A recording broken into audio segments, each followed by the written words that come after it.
Hey everyone, welcome. My name is Rebecca Pickens. I am a certified book coach and developmental editor, and I am host of Self-Editing Essentials, a group coaching program for writers who have finished or almost finished writing their books and are ready to tackle the art of self-editing. For more information about the way that I support writers, you can check out my links in the comments section. So every week, I love to answer a question from our writing community. And this one is a question that I've actually been asked by more than one person. So I have a feeling it can help lots of other people too. So I'm really happy to tackle this one this morning. The question is how to reduce word count without weakening your story. So this assumes that you have a rough draft or a big chunk of a rough draft, and you know that it is either you might want to reduce word count for a couple of reasons. It may be because you are getting ready to publish traditionally, and you are aware that agents have a very clear set of ideas about how long a manuscript should be, depending on the genre that you're writing in.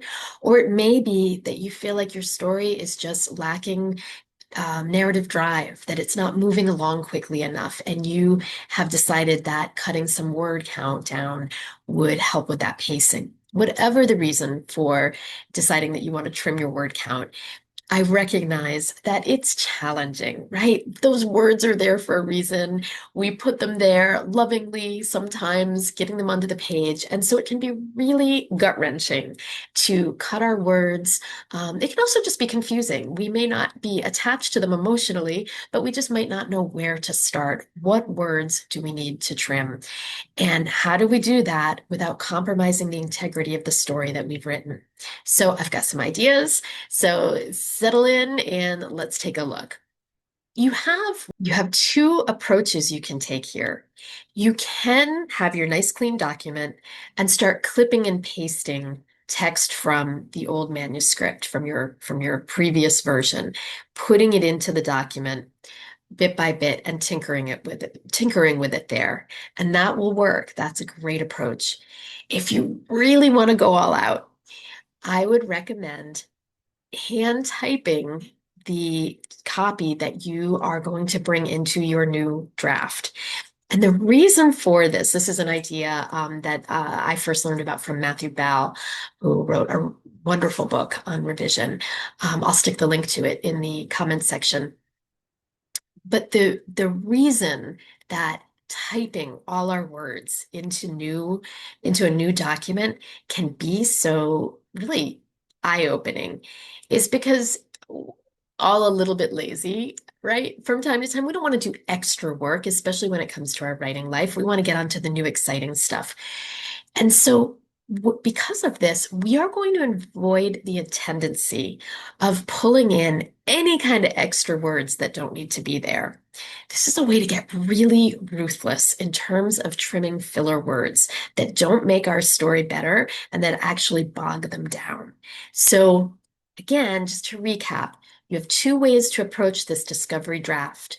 You can have your clean white document and just simply copy and paste the text that you want to keep in your next draft, or you can retype it. Guarantee if you retype it, you are going to have much cleaner writing than if you go ahead and copy and paste. The second option is the surgical cut approach. And in this instance, we're not creating a brand new document that we are going to revise. Instead, we are working with the document that we already have. It may be a copy of that document, but it's the document with all of that text of your story intact. And we're going through scene by scene and figuring out, looking at characters, looking at subplots, looking at our arcs, and we are figuring out how best to edit, to trim, what can stay and what can go. The difference with this is it just requires more discipline, right? Because it's all there. And so you have to make a much more proactive decision about what you're going to pull out. It's a lot easier to let stuff that doesn't need to be there stay. So that's the one drawback. But of course, if you can be really disciplined with this exercise, it saves you a lot of typing time. So no matter what technique you decide on, both of those are really good, viable ways to go about doing that. The rest of what we're going to talk about applies to either of those two different approaches. So the first thing you're going to want to do is identify your core story. Ideally, you've been doing this since day one. Realistically, we all lose sight of our core story from time to time in the process, and that's okay. Now, as you're getting ready to trim extra words, it's a really good time to home in and ask yourself, okay, what was it again? What is this core story? Why am I writing it?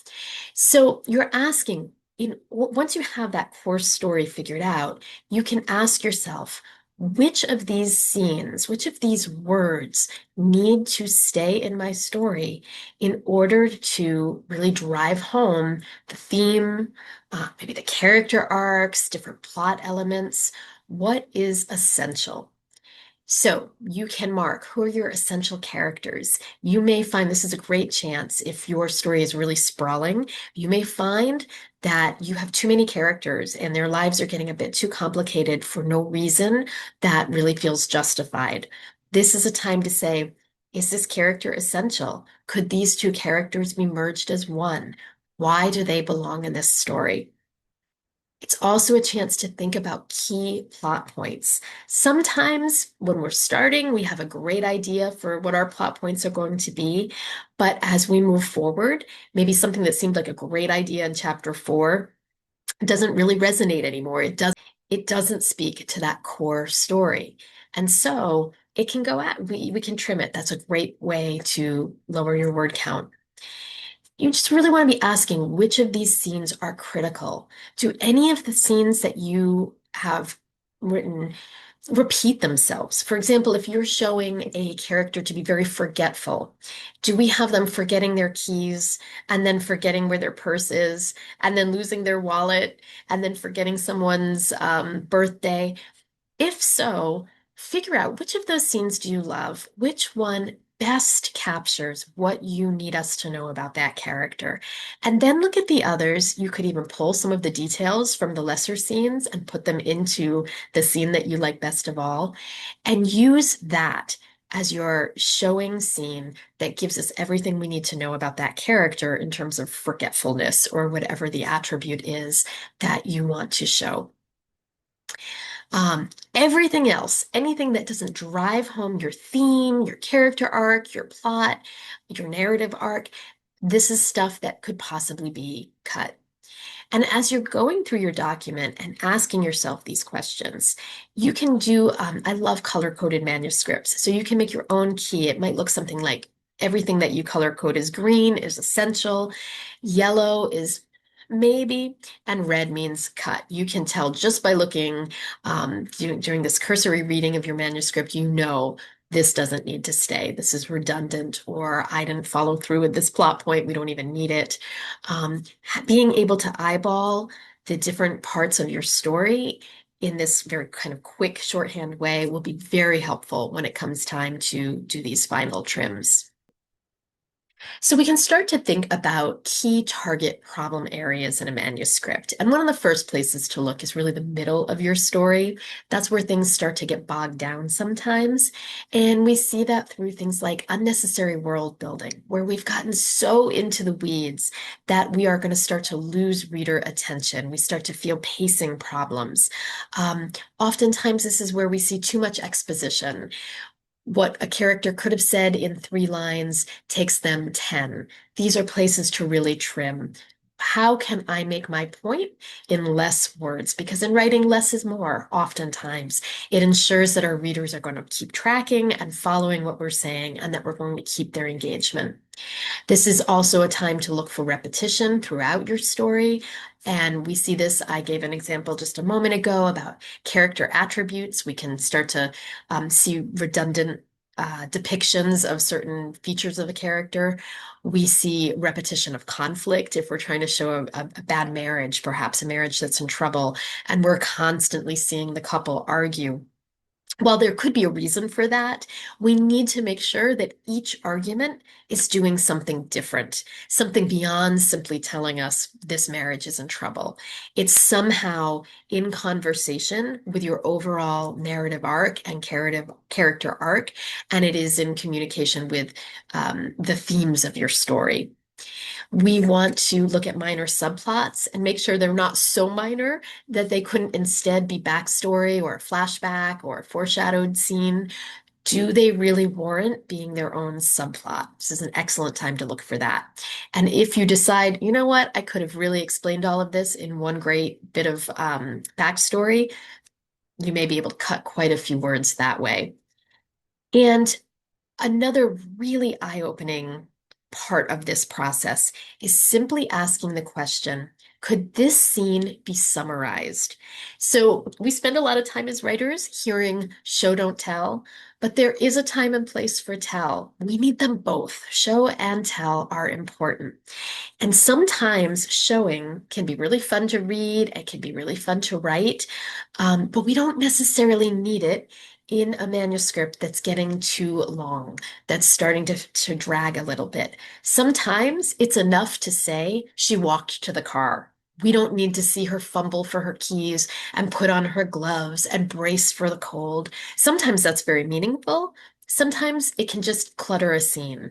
And so asking yourself, should this be summarized? Do I really need to show this scene? This can be a great way to trim words. So now I call this surgical techniques. This is where things can get a little messy, but also really heal your manuscript.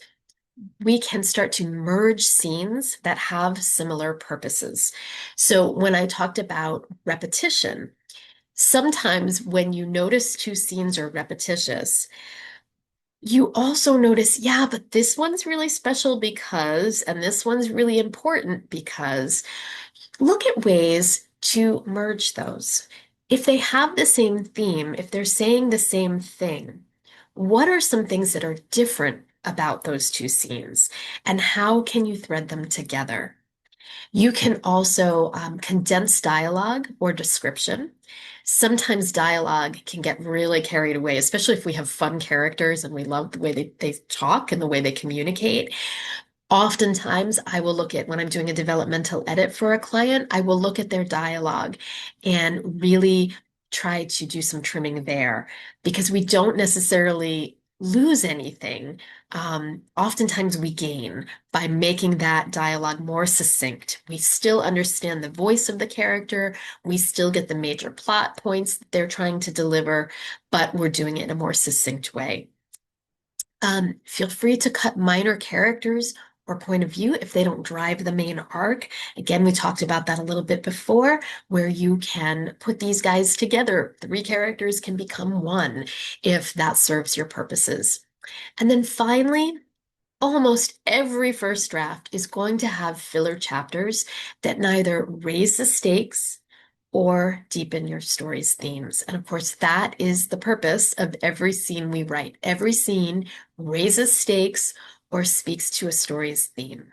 And sometimes we just find ourselves on a little detour. We've decided to linger at the dinner table a little bit too long, talking about something that doesn't raise stakes or deepen theme. Or maybe we go on a hike and we get a little carried away looking at the clouds. Ask yourself, what is this doing to bolster the conversation that this story is trying to put forward? Then we get really radical with some big picture cuts. Before I go forward, I would say keep everything in a draft file, right? So if you start cutting things, if you're going to do some really radical surgery on your story, make a copy of the document first so that you have it, just in case you decide that these cuts were not to your liking. So this is a copy of your original manuscript. So when you decide, okay, I'm ready to do some really big picture cuts, removing subplots that dilute the main story, just go for it. Of course, this takes a really fine eye to make sure that when you are removing a subplot, that you're removing all those little threads that may accidentally stay behind. And so it takes some really careful reading to make sure that there aren't any threads left untied. Focus on one to two central conflicts. Sometimes what I see is a book that could have been two books. And we especially see this when people are doing fantasy or a thriller, like something where there's a lot of excitement, a lot of world building, a lot of tension and conflict. Sometimes we get so excited by raising the stakes that we almost infuse too much conflict into the story. So be conscious of that. If you can remove one of those conflicts without it altering your story, that may be a place to save some space. And making sure that the emotional through line is seen throughout your story. Every choice that your character makes impacts a scene in some significant way. So if, for example, your character decides to get their driver's license, that may change the course of their life dramatically, right? That may make all sorts of things possible that weren't possible before. And that could be a really important part of the story. But if they live in New York City and they don't drive typically anyway, we don't need a scene about them getting their driver's license. That doesn't have any great bearing on the story. And so while it may have been fun to write, it may have been a slightly interesting aside about your character and how they go about doing things. It may be that that's something that you can cut entirely because it's not impacting what's going to happen next. So finally, we get to line by line tightening, call these line edits. We've talked about the macro level, we've talked about structural changes that can be made. And now I want you to get more granular with this kind of micro editing. And here's where we look at your manuscript line by line and look at ways to actually trim specific extra verbiage. So after you go through your big cuts, you want to be looking for some key things. The first place to look is lengthy exposition, where the narrator or if you're the narrator, you're going on and on, lots of explanation. Oftentimes, this can be trimmed, and the only thing that happens is your story gets better. So you're replacing too much explanation with active choices. We see your character make a choice and act on it. And suddenly we have a much more succinct explanation for what happens in your story. Another place to do some trimming is to reduce repeated internal monologue. So I am always, if you've ever worked with me, you know that I'm going to always ask you, what's your character thinking? We need more interiority. Interiority is really a wonderful way to help your reader connect with the characters in your story. However, sometimes we go a little too far with the interiority, and our characters start to show the same thoughts over and over again. So, just like you are looking for moments where dialogue repeats itself or an entire scene is repeating itself, look for places where interiority is repeating itself. That can be a great place to trim. And finally, using verbs and actions to show, not tell, will sometimes speed things up. It's kind of counterintuitive because showing does slow things down and telling scenes speed things up. That's why we balance those two carefully. But in a different context, sometimes simply having your character do something, like she put her bag down, is more informative and cuts to the chase much more quickly than having the narrator explain the moment. So it's kind of a fine line between the two, but using verbs that are very active can move things along and can give you an opportunity to trim some extra narration. So you are in a really exciting position right now. If you are at a point where you really should be thinking about trimming word count, it means the finish line is in sight, friend. It means that you can maybe even put on your calendar an end date for at least this draft of your story, perhaps the whole project. So a little time management can be helpful when we think about tackling this level of editing. So what I would recommend as one possibility is planning first to identify essential arcs in your story and the problem areas that you see, and marking those scenes for possible cuts, as we discussed. And then this is all a planning period. Maybe it takes a couple weeks. It's going to take some time, but the more work that you do during this planning session, the easier the actual editing is going to go, the actual trimming.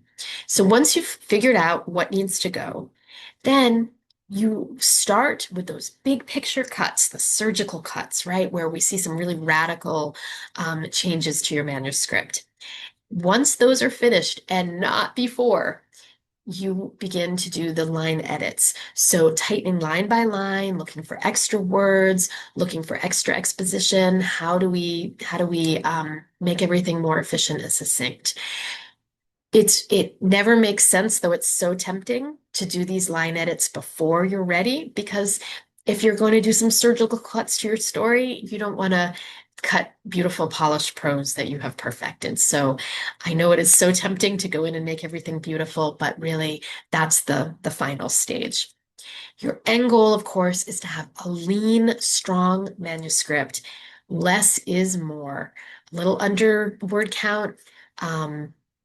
Can really make a difference both to agents and to your reader. So I wish you well with this. If you have any tips or techniques for lowering word count, please stick them in the comments section. I would love to hear them, and I'm sure other people would as well. And if this video was helpful to you, I would be so grateful if you would hit like and subscribe. Every Tuesday, I drop more videos just like this one to keep the conversation going. And if you have a specific question for me, please reach out. I will have all my contact info in the comments section. And you are more than welcome to ask a question that maybe I will answer here on my channel. So please keep in touch and happy revising.